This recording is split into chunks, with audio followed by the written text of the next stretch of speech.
I learned an entire language in one day. Kind of. The language in question is Toki Pona, which, dependent upon the version that you look at, contains about 120 to 137 words. And now, I said learnt. I didn't say I was fluent. That's the big difference in when these videos pop up online. Now, the language itself was created in 2001 by a Sonia Lang, Canadian professor, who sought to create a minimalist language to focus on the important parts of speech. And it wasn't just a language, it was, it's still around. It's a philosophy as well, designed to kind of replicate and embody some of the Taoist and more, minimalist philosophies in that way. It's a very flexible dialect. The more I interact with it, the more I understand. Like, what's another one? Akili, which is like a fruit, vegetable, good food, that type of thing. And though it still has a dedicated community around the world, I'm running on several issues. Most of them come down to money and availability. Watson. Mi huele sonna y ale. I should clarify as well, I'm working off pronunciation flashcards. I've never actually heard these out loud, so forgive me. Jan sonna li palo alla tossit, on alla musi. Someone in my community challenged me to learn Toki Pona. Didn't set a time frame. And in our community, when you have the time and the opportunity to take challenges, you take them. Because that's when growth's done, that's when learning's done. That's when you really understand what it is that your mind and your memory can do. So if it is that dominating the world around you, using only your brain, your critical thinking, and your powers of observation is something that interests you, then consider joining up. Yeah, fluent in 36 languages, but the man has never seen say anything. So we've come back home because, quite frankly, I didn't trust the English weather, and it looks like it could rain at any minute. So I was trying to avoid being here and get outside in some lovely natural light. But so the thing with the languages is I speak, I learn quite a few of them, but I have a functional use for them. Right? I have places in my life where they go and will continue to go because of how I've set my life up. When it came to the challenge of Toki Pona, I don't have that because I have no functional use for it, right? And with the languages that I'm learning, because they are for work and for the kind of things that I'm not allowed to talk about on a YouTube video, I'm learning them to understand, not to be able to speak them. So my speaking, my accents are not very good, but I don't care about that. And yes, in terms of if it were focus on one language continually, I'd be a lot further along than what I am. I'm okay with all of this, right? I'm okay with all of that. Je parle français le plus couramment. J'ai travaillé plusieurs fois en France et j'ai des amis francophones. 我在喜欢中文，但是我的发音不太好。我在中国学过武术。Ik begon Nederlands te leren voor mijn werk, mijn Nederlandse vrienden en mijn vrouw. Deutsche habe ich nicht viele Gelegenheiten zum Üben, außer wenn ich Fernsehsendungen anschaue oder lese. My intonation's terrible because I'm trying to remember these as I speak them. I don't get a lot of practice with German. أنا جاك ريتشل وأشرب قهوة الصودا فقط. Ho imparato italiano per un paio di settimane perché io e mia moglie vogliamo andarci. Y estoy aprendiendo español por las mismas razones que el italiano. Amo mi mujer. So, in terms of doing this, you want to be thinking, because it's only like, let's say, right in the middle, about 130 words. The way I approached it is the basic qualities of a link system to get a fundamental understanding. So you take a word, and you look at what kind of substitutions and images you create, and then you connect that to another image for the word, right? So if you take the word anpa, that is low, down, direction, that way. So you would think about what the word creates. The first thing that popped into my head was anpa, pa, like our father, pa, right? So I just pictured my father doing a cliche, disgustingly stereotypical South America, Western kind of accent, whilst crawling low down on the ground, and pa, low. And you build these kinds of things up again and again and again until you get a basic understanding for each individual word. Then you step into narrative encoding, basically silly story strings. For the more stringent and granular language learners, this is the FLR method, foreign language road running. It was, as far as my research has found out, which isn't a great deal, was developed by the late polyglot Moses McCormick, and he's still online as Laoshu 55,000, I believe. I'd bought a few of his programs, and they were really good for French, for Chinese, for Arabic, for German, for Italian.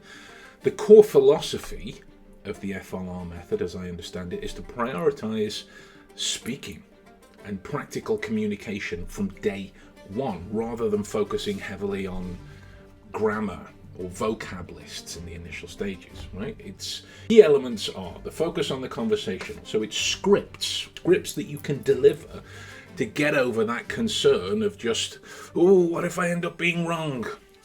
Well, you will be. It was the same way you learnt English or whatever your native natural language is.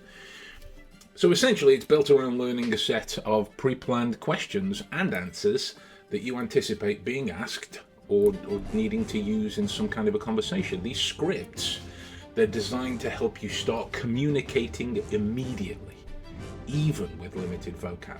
So road running, or leveling up, this is the signature and arguably the most famous part of the FLR method. It involves actively seeking out opportunities to speak the language with native speakers in real life situations. Now, I couldn't do that with Toki Pona. Well, I could if I had more time on my hands, right? I think that's fair. McCormick himself, Laoshu, would often go to public spaces, malls, supermarkets, restaurants, and just initiate these conversations with strangers who spoke the target language. The goal being to get as comfortable as you possibly can using the language and to receive the immediate feedback, like the way that conversations work, right? You saw that fail miserably, just trying to speak German with you. And then it's repetition. Audio-based learning, right? The method heavily relies on listening and repeating the pre-made audio and the text materials. It's intended to help learners kind of phrases and improve your oh sweet irony, and improve the pronunciation and listening comprehension. The emphasis being on high-frequency phrases. The FLR method, it focuses on learning the most common words and phrases, often following the Pareto principle, the 80-20 rule. It suggests that 80% of communication comes from 20% of the vocab. So in essence, the FLR method is very hands-on, output-focused. It's just an aim to build confidence and conversational ability quickly, which has knock-on effects for motivational starting points. So if you want more in-depth study on this, go see Moses. He's the Mac Daddy of these kind of things. If you watch his videos, it's amazing. It's such a shame. Such a shame. So what I did is I found a series of things that I say in work from home, in my calls, or I found a series of Sherlock quotes that I like, or I found a series of ideas from books that I'm reading, and learnt these to try and really get to grips with the notion of putting together a conversation in Toki Pona, and then it was just practice. And then we get into recall loops, memory palaces, essentially what they are. You build a palace per context out of the storage of the series of phrases that you've learned or the ideas that you want to speak around. With Toki Pona, it's easier because, what the two palaces and I've got the whole thing, so I really didn't think about context too much. when it comes to another fully fleshed out language, not that Toki Pona isn't, just the bigger languages, you know, going reverse Toki Pona, the ones that have a lot of unnecessary words, like English or me. Might consider taking a memory palace per context, right? So in this particular palace, I've got all of the phrases and words I'll need when I go shopping. In this particular palace, I've got all of the words and phrases I'll need when I go to a restaurant, and so on. Right? The thing with this is because memory methods well, I've been looking at them for years. So it didn't really take very long to learn the words, but putting them together into sentences and thinking, all right, I want to say this, so I need this word. That's where the time is. Learning words in a language is the easy part, in my humble opinion. Speaking it, not so much. Two majorly different thought patterns. Sona lipona tani sina kepeken I ona. So in these moments, my apps, my flashcards, wife, in some situations when she was able to practice with me, she's a paramedic, so she works a lot as well. These are my practice partners. So you get things like Mililawa, Watson. I love doing that. That's me thing, because it kind of sounds like the language you're learning, and then because it's a Sherlock quote, it just Watson. I try and say that as English as possible. Miwile moku. People that know me will know it's not shocking. I am hungry. So let me show you the app. Oh. And then we'll get it bigger on the screen for you. Beautiful. Okay, so when we go through the word list, you got all the words, all of the individual words. So I'm starting to sound like old DT on it. All of these words that goes through, and then you just start to collect them up. So if we go back to the top, is an emotion word, yeah. And that's where the first link is connected, and then you start to create the images. A kesi is it's a reptile, amphibian, this type of thing, and then you can connect them together. Allah, don't. We've got more words, more training that you can go through. You got vocab, the written language. Waso is chicken or poultry. Matamolawa is capital. Sonamute, smart. You know, these just keep going, and then this is a part of drilling the testing in those particular situations. You drill for comfort. You drill for comfort. You build up your speed to challenge the comfort. When you get uncomfortable, you go back and do it again and again and again and again. So, and then we can go into the testing where it goes into actual sentences. So, Nilitawa and Pona mi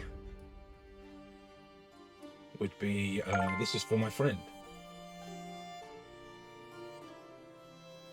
The woman gave birth to a child, Mililoni Yan Lili Ona. And this is only an opinion, bear in mind. When you develop a comfort with your language learning, or indeed any skill that you're learning, it's important that you challenge that. That's where growth's done. That's where leveling up is done in those situations. So after I learnt all of the words, I would go through and test all of the individual words just to get comfort levels with that. Boom, I'm comfortable. Now let's start thinking about sentences. One word at a time, labor it through until it eventually gets a little bit more speedy.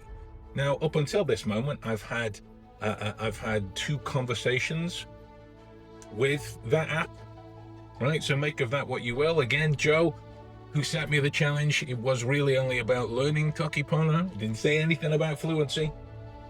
So here it is. Toki Pona is a small language. It is a big growth, right?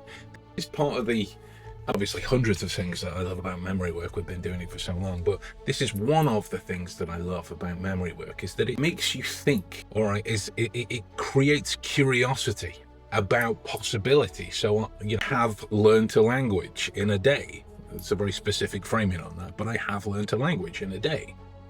And if I'm capable of this, what else? You know, if this works for Toki Pona, just imagine scaling it up. In today's world, most people don't remember anymore. They use Gemini or ChatGPT or Siri or whatever it is. It's cognitive offloading. It's outsourcing this to phones and apps and search engines and AI and whatever else is probably going to come out in the next couple of weeks.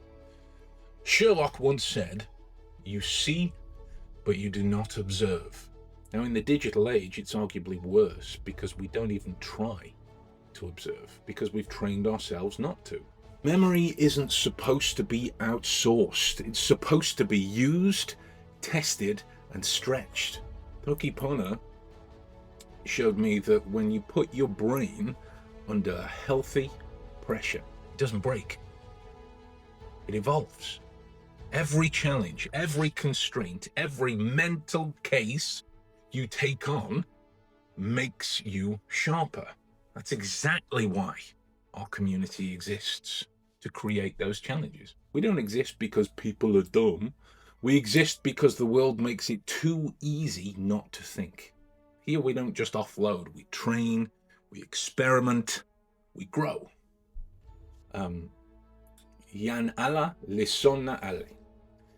Taso yan sona lialasa ale. Because a mind you trust is worth more than a phone you depend on. Today, most people don't test their memory at all. It's given over to whatever else it's involved in. Sure, it's convenient, but it's making this weaker. When you put your mind under healthy pressure, it doesn't shut down, it grows, it adapts, it sharpens. My main goal is to highlight that your memory is something that not only can be trusted, it's something that should be trusted. So if you're ready to train like Sherlock, to push your limits and to actually enjoy the process, subscribe to the channel and join us in the community. There is a free part and a paid part, right? Obviously the paid parts go a little bit further because I have bills to pay, but there is a free part that everyone joins as well. And who knows, maybe next time you'll be the one to challenge me. Klingon in a weekend, anyone?